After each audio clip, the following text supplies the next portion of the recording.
we're going to discuss how we can convey these messages through the environment, through the routines in our classroom, and in the interactions that we have with the children within our classrooms.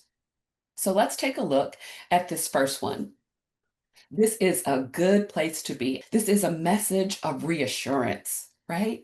That the children will enjoy being in the classroom and that they can feel safe here in this classroom community. And one of the ways that teachers can do this, and we can do this as adults in the classroom, is by creating an environment that's warm and inviting and that has what I like to call a homey feel instead of a sterile feel. And I'll Mhm. share a story. This wasn't a classroom environment, but when I was younger, my great grandmother had this room in the house that had little tiny figurines in it.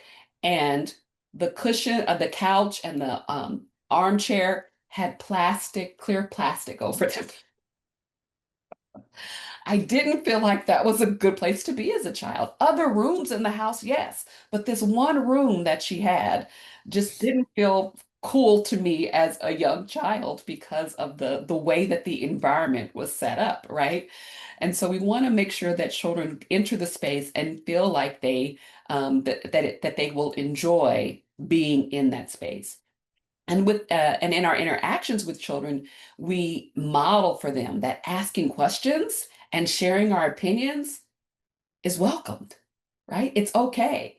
We encourage children to think and to talk and to draw about things that make them happy, things they're questioning, right? And then, with their permission, this is always important, with their permission, we put those drawings and that work on the wall. We display it on the wall so they can see themselves reflected within the classroom. And it's always important. I always like to say this, that when we put them on the wall, we put them at eye level so that they know this is meant for me. So this is a good place to be, a message of reassurance. Tina, as you were talking about that, it made me think so much about even as an adult, how do I walk into a place and know it's a good place to be? How do I know this is a place I'm excited to be? I'm anticipating good things versus I walk in and I'm like, oh, I'm not really feeling too great about this, right? And I'm not even going in as a 4-year-old never been away. It could be I go into a restaurant or a store, whatever, there could be different sorts of things, but remembering that feeling and the things that make you feel welcome and thinking about it through the lens of not just children, but families as well.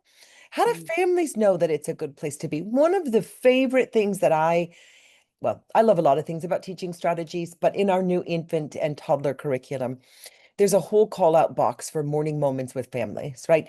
I've been in infant rooms my whole career, and everybody's got a little rocker and a table and a lamp and a few books, and it grows cobwebs. Nobody uses it because it's just what am I supposed to do there? So giving an activity or suggesting an activity, that's telling families you're welcome here. We want you to be here, and let me scaffold and support you on ways to engage with your child while you're here.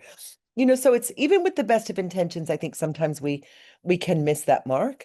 And I think when you were talking about that as well, I remembered a part of my first 6 weeks that I forgot is not every child starts in our classroom on day one, right? So we all got those big feelings at the beginning of the year because it's new to all of us. But what about the child that comes in, I don't know, 6 weeks into the school year when that community has been built or 6 months? How are they being welcomed? How are we?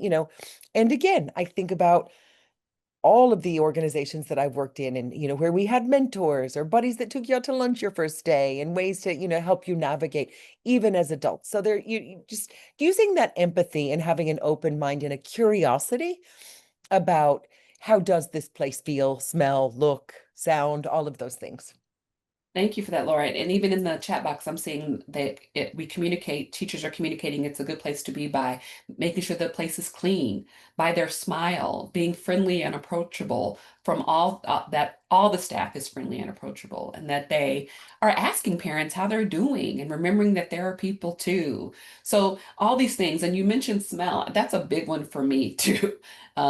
If the smell is off, I don't think that's a good place to be, right? But you go somewhere and it's a pleasant smell, a pleasant odor, pleasant sounds even coming throughout the environment help people recognize that it's a good place to be.